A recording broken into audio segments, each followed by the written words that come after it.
जय हिंद, वंदे मातरम साथियों। मेरा नाम है अंकित शर्मा। आज मैं बात करने वाला हूँ यूपी पुलिस कांस्टेबल के जो डीवीपीएसटी चल रहे हैं उसमें जिन अभ्यर्थियों का अभी डीवीपीएसटी होना बाकी है, तो ये वीडियो उन सभी अभ्यर्थियों के लिए बहुत ही इम्पोर्टेंट रहेगी। जैसे कि पहले जब डीवीपीएसटी नहीं शुरू हुए थे तो उसमें कन्फ्यूजन ये था कि आपके डॉक्यूमेंट्स क्या क्या लगेंगे, हाइट कैसे नपेगी, चेस्ट कैसे नपेगी। फिर आप को पता चला कि जैसे 26 तारीख से डीवीपीएसटी शुरू हुए तो उसमें जो है कन्फ्यूजन और ज़्यादा बढ़ गया, डॉक्यूमेंट्स को लेकर के, हाइट को लेकर के, चेस्ट को लेकर के। तो ये जो आपके डॉक्यूमेंट्स को लेकर के हाइट कैसे नापी जा रही है, चेस्ट कैसे नापी जा रही है, क्या हो रहा है, क्या डॉक्यूमेंट ना होने पर क्या सीधे ही बाहर कर दिया जा रहा है, और जो बताया जा रहा है कि आपका जो जो ईडब्ल्यूएस सर्टिफिकेट अगर वो नहीं होने पर क्या उनको जनरल में काउंट किया जा रहा है, तो सारी जानकारी इसमें एक मैं point wise, point two point आपको क्लियर आपको कर दूंगा, जिससे इस वीडियो को देखने के बाद जो भी आपके मन में डाउट्स रहेंगे वो सारे आपके डाउट क्लियर हो जाएंगे। इसको देखने के बाद आपका एक भी मन में डाउट कोई भी नहीं रहने वाला है। ठीक है, तो बस आप इस वीडियो को शुरू से एंड तक देखिएगा, पूरा डिटेल से मैं समझाऊंगा। मेरा जो है डीवीपीएसटी कहाँ हुआ, कितने लोग प्रेजेंट हुए, कितने हाइट में बाहर हुए, कितने चेस्ट में बाहर, क्या डॉक्यूमेंट ना होने पर क्या उनको बाहर कर दिया गया, क्या हुआ, मतलब पूरी जानकारी इसमें आपको मिलने वाली है। ठीक है, हो सकता है ये वीडियो थोड़ा जो है बड़ी हो जाए, पर आप इस वीडियो को शुरू से एंड तक जरूर देखिए। ठीक है, तो आपका ज़्यादा वक्त न लेते हुए वीडियो को शुरू करते हैं। तो फ्रेंड्स, मेरा जो है 4 जनवरी को डीवीपीएसटी था। मेरा जो है हाथरस में मेरा डीवीपीएसटी हुआ था। तो मैं आपको बात करूं डीवीपीएसटी को लेकर के, तो जो हाथरस में मेरा था वहां पर जो टोटल कैंडिडेट्स जो बुलाए गए थे, तो टोटल कैंडिडेट्स जो है आपको 75 कैंडिडेट्स वहां पर बुलाए गए थे। ठीक है ना, टोटल जो थे, जिसमें कि मैं बात करूं आपके कैंडिडेट्स की, जो एब्सेंट जो वहां पर हुए थे, जो एब्सेंट थे वो लगभग 8 स्टूडेंट जो थे वो एब्सेंट हुए थे। ठीक है, बाद बाकी सब प्रेजेंट थे। तो ये वहां पर रेशियो रहा था, मतलब 8 बच्चे एब्सेंट थे हमारे उसमें, और बाद बाकी सब जो है प्रेजेंट थे। मतलब हम ये कह सकते हैं कि लगभग 66 सड़सठ लोग के समथिंग वहां पर जो है प्रेजेंट थे। अब देखिए, सबसे पहले प्रोसेस की बात करते हैं कि कैसे कैसे क्या क्या हुआ था। जैसे ही हमारी जो है 9 बजे से वहां से जो है हमारी एंट्री शुरू हो जाती है, 9 बजे से पहले ही कर दी गई थी। तो हमारी एंट्री शुरू हो गई थी, हम अंदर जाना जो है बच्चे शुरू हो चुके थे। तो वहां पर क्या है, उनके पास एक लिस्ट होती है, लिस्ट के हिसाब से वो जो है वहां पर आपको रोल नंबर, वहां पर उनके हिसाब से ही वो आपको बिठा देते हैं कि ये अभ्यर्थी जिसका रोल नंबर ये है वो यहाँ बैठे, 1 2 3 4 ऐसे करके वहां पर वो जो है सीट डली होती है वहां पर वो बिठा देते हैं। ठीक है, उसके बाद जैसे ही जो है बच्चे वहां पर सारे बैठ जाते हैं। देखिए, वहां पर 9 बजे का आपके पास रिपोर्टिंग टाइम रहता है, लेकिन अगर आप मान लीजिए जैसे थोड़ा बहुत लेट हो जाता है तो ऐसा नहीं है कि आपको एंट्री नहीं मिलेगी, आपको अंदर जाने नहीं दिया जाएगा, ऐसा कुछ नहीं है।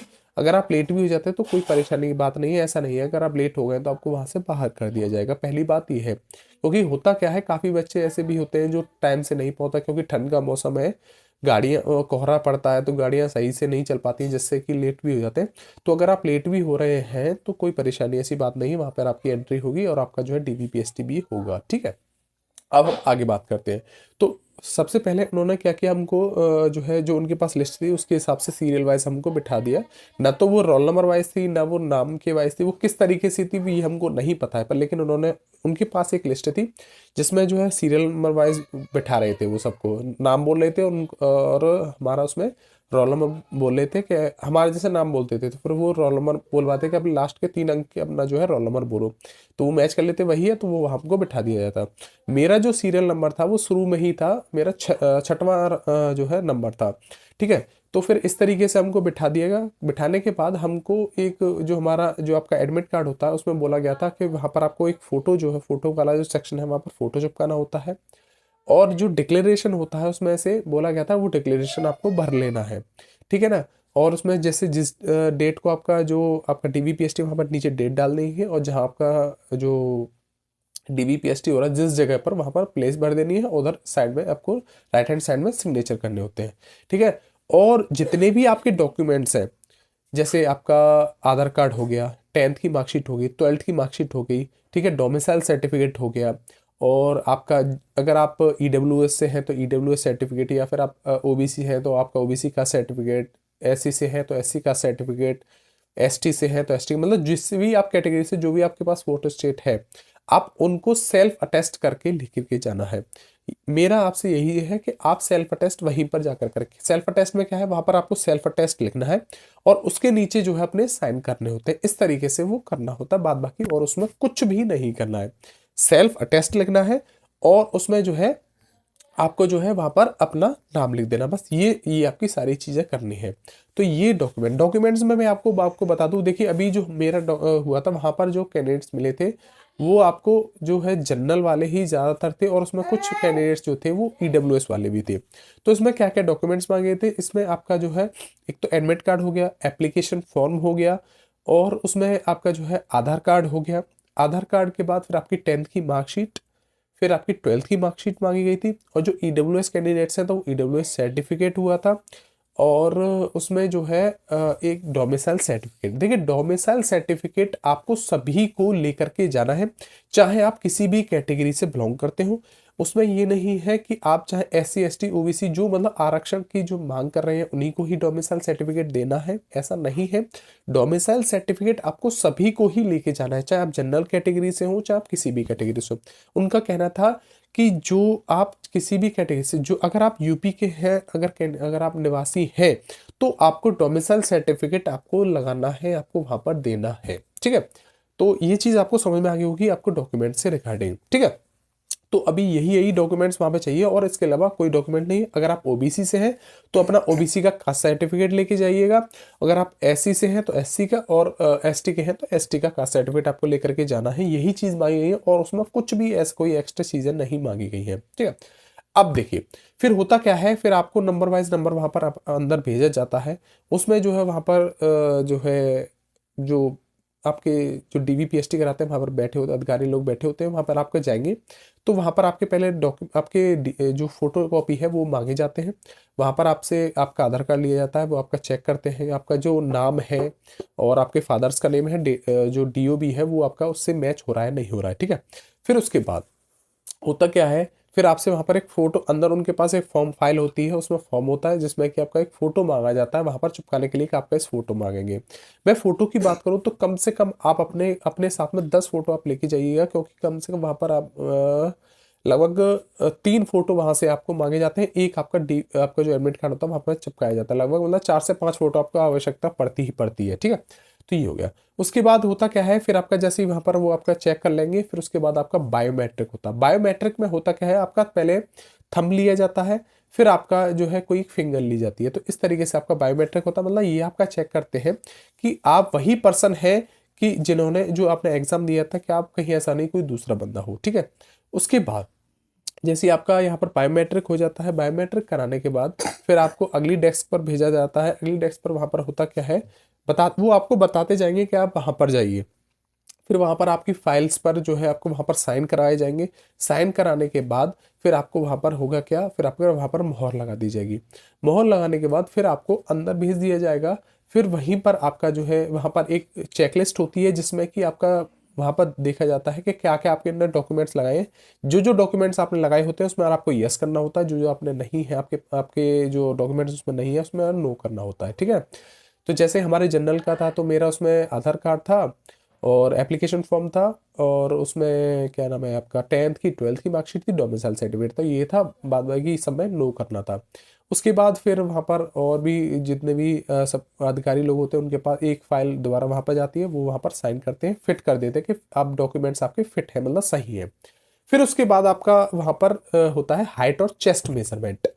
हाइट चेस्ट मेजरमेंट में देखिए क्या क्या होता है। सबसे पहले आपका वहाँ पर होगा क्या कि आपके जो जो आपने ऊपर कपड़े पहने हुए हैं ये आपको उतरवा दिए जाते हैं वहाँ पे, जैसे ये आप जो भी शर्ट वगैरह है ये बनाना आपकी उतरवा दी जाएगी। फिर आपकी हाइट की बात है, तो देखिए हाइट में मैं आपको बता दूं, जैसे आपकी वैसे यही देखा गया है कि जो आपकी नॉर्मल हाइट है उससे लगभग थोड़ा कम ही वहाँ पर आपकी हाइट वहाँ पर देखी जा रही है। मेरी भी हाइट जो है वैसे एक्चुअल में 177 थी, तो थोड़ा ही हाइट मेरी जो वहां पर जो हाइट मैंने देखी थी वो मेरी 176.5 मेरी वहां पर जो है नापी गई थी, ठीक है। तो यही मेरी हाइट थी, लेकिन एक्चुअल हाइट मेरी 177 है, मतलब 0.5 मेरी वहां पर हाइट कम निकली थी। फिर उसके बाद हाइट हो गई, हाइट के बाद हमारी होती है चेस्ट की बारी। चेस्ट में कहाँ से नापी जाती है, तो चेस्ट में आपकी ये जो आपके ये होते हैं, यहीं से आपकी चेस्ट नापी जाती है। इसमें आपका जो है पहले आपके यहाँ पर बिना, आपको बिल्कुल एकदम नॉर्मल तरीके से बोला जाएगा, आप नॉर्मल खड़े हो जाइए, आपको सांस नहीं लेनी है, नॉर्मल तरीके से फिर आप चेस्ट नपवाएंगे। चेस्ट नपवाने के बाद फिर आपसे बोलेंगे आप फुलाइए अपनी चेस्ट को। तो आपको 5 सेंटीमीटर फुलाना होता है, 5 सेंटीमीटर जैसे आप फुला देंगे फिर आपको वहां से कर दिया। देखिए एक चीज मैं आपको हाइट में बता दूं, हाइट में अगर देखिए जहां मेरा जो है डीवीपीएसटी हुआ था, उसमें अगर मान लीजिए अगर आपका थोड़ा बहुत अगर कम भी है हाइट में, तो वहां पर वो चला दे रहे हैं आपको, जो है वहां पर क्वालिफाई कर दे रहे हैं। ऐसा नहीं है कि वहां से बिल्कुल ही ये कर दे रहा हूँ, आउट कर दिया जा रहा हूँ। हाँ लेकिन अगर आपका ज्यादा ही, जैसे मान लो 168 उसमें आपकी हाइट मांगी गई है, लेकिन उसमें आपकी जो हाइट है वो आपकी 165 ही है, 167, 166 ही रह गई है। हाँ ये होता है कि जैसे 167.6 आई है, या ये आपकी 167.8 आ गई है, तो इतना वो चला देते हैं वहां पर, वो कर देते हैं क्वालिफाई आपको। फिर उसके बाद आपका होगा क्या, फिर जैसे मान लिया अगर ज़्यादा ही कम है तभी आपको डिस्क्वालीफाई किया जाएगा। अगर आप अपील करना चाहें तो आप अपील भी कर सकते हैं, एक दो बार नबवाना चाहे, 3 बार नबवाना चाहे। देखिए जो जितना भी स्टाफ है वो बहुत सपोर्टिव स्टाफ है, बहुत ही अच्छे तरीके से वहाँ पर आपका डीपीपीएसटी कराया जा रहा है। कोई भी बिल्कुल घबराने वाली बात नहीं है, जिस तरीके से बोलते हैं कि वहाँ पर इस तरीके से हो रहा है, इस तरीके से हो रहा है, ऐसा कुछ नहीं, नॉर्मल तरीके से वहाँ पर सारी चीज़ें हो रही है। फिर जैसे अगर मान लीजिए किसी को चेस्ट में कोई प्रॉब्लम आ रही है, फलाम में कोई दिक्कत आ रही है, तो हमारे साथ में एक बंदा था, उसको चेस्ट में प्रॉब्लम आई थी, तो उससे बार बार 2-3 बार डिप्स लगवाई थी। फिर उसका जो है नॉर्मल वहाँ पर आपका चेस्ट आपका हो गया। तो पहले उसका कम आ रहा था, फिर उसके बाद में सही हो गया, फिर उसको वहाँ पर क्वालिफाई कर दिया गया। तो इस तरीके से पूरा डीवीपीएसटी हुआ। फिर जैसे आपका वहाँ से आपका हाइट चेस्ट हो जाएगा, फिर आपको दोबारा बैठने के लिए बोल दिया जाएगा। कुछ टाइम बाद फिर आपसे बुलाया जाएगा कि आप जो है फिट अनफिट के लिए, आपको अगर आप फिट होंगे तो आपसे वहाँ साइन करवाए जाएंगे। तो फिट के बाद आप जैसे फिट हो जाएंगे तो आपसे थोड़ी बाद फिर बुलाया जाएगा कि आप अपना वहाँ पर साइन कराइए। फिर वहाँ पर उस पर आप लिखाइए, जहाँ आपके साइन होते हैं जो जगह पर, वहीं पे लिखा होता है फिट और वेरीफाइड, मतलब आप फिट भी हैं और जो आपका जो डॉक्यूमेंट्स है वो आप वेरीफाई भी हो चुके हैं। तो वहाँ पर साइन करने के बाद आप वहाँ से हो जाते हैं। तो इस तरीके से पूरा प्रोसेस वहाँ पर रहता है, और फिट वेरीफाई करने के बाद सारा हो जाता है। अब हम बात करते हैं कि आपका इसमें जो है कितने बच्चे जो है हाइट और चेस्ट में बाहर हुए थे। तो देखिए हाइट की बात करूँ तो हाइट में लगभग 2 बच्चे तो वहाँ पर जो है क्या हुआ था, बाहर हुए थे, क्योंकि उनकी हाइट काफ़ी ही कम थी। एक की तो 165 थी, एक 166 था, जिस वजह से उनसे बोला भी गया था कि आप दोबारा अपील करना चाहते हैं, तो वो बोले कि नहीं सर, हमें अपील नहीं करनी। क्योंकि देखिए अपील वहां चलती है जहां मान ली थोड़ा बहुत अगर आपका डाउट रहता है, जैसे मान ली पॉइंट का कुछ रहता है, जब आपको नहीं किया जाता तभी अपील करना सही रहता है। लेकिन ज़्यादा ही कम हो तो उसमें अपील करने का कोई फायदा नहीं रहता। तो वहां से 2 बच्चे उसमें हाइट में रहे थे, और तकरीबन 5 बच्चों ने और अपील की थी, जिसमें कि वो हाइट में जो जिनको डाउट था। तो इस तरीके से हुआ था। चेस्ट में लगभग ज़्यादातर बच्चे सब क्वालिफाई हुए थे, एक बच्चे का डाउट था तो वो भी क्वालिफाई कर गया था, लेकिन हाइट में 4-5 बच्चे बचे हुए थे। तो इस तरीके से हुआ था, मतलब मैं ये कह सकता हूँ। फिर बाद में हम लोगों को हुआ क्या कि हम लोगों को तो वहाँ से जो क्वालिफाई हो चुके थे, तो लगभग 3-3:30 बजे के समथिंग सबका डीवीपीएसटी हो गया था। जो बच्चे जिन्होंने अप्लाई किया था कि हमें दोबारा हाइट नंबवानी है, तो उनको वहाँ पर रोक लिया गया था, बाद बाकी सभी बच्चों को वहाँ से भेज दिया गया था। तो मैं ये कह सकता हूँ लगभग देखिए 8 बच्चे तो एबसेंट हुए थे, 2 बच्चे डिस्क्वालीफाई वैसे भी हो चुके थे, और कम से कम 5-6 बच्चे भी और बचे हुए थे जिन्होंने दोबारा बोला गया था कि हमारी हाइट हाइट दोबारा नापी है। हाइट में ही उनको थोड़ा डाउट रहता। देखिए अगर थोड़ा बहुत रहा हुआ तो उनको क्वालिफाई कर देगा, अगर ज़्यादा ही दिक्कत रहेगी तो डिस्क्वालीफाई हो गया होगा। अगर हम मान भी लें अगर उनमें से 1-2 बच्चा भी और अगर डिस्क्वालीफाई हो गया होगा, तो मैं कहता हूँ 12 से 13 बच्चे जो हैं ओवरऑल जो है उसमें से बाहर हो गए थे। ठीक है ना, 12-13 बच्चे लगभग। तो हम ये कह सकते हैं कि 75 में से लगभग आप ये मान के चलिए 60 से 62 बच्चे जो है अप्रोक्स जो है वहाँ से क्वालिफाइड डीवीपीएसटी में हो चुके हैं। तो इस तरीके से पूरा डीवीपीएसटी हो रहा था।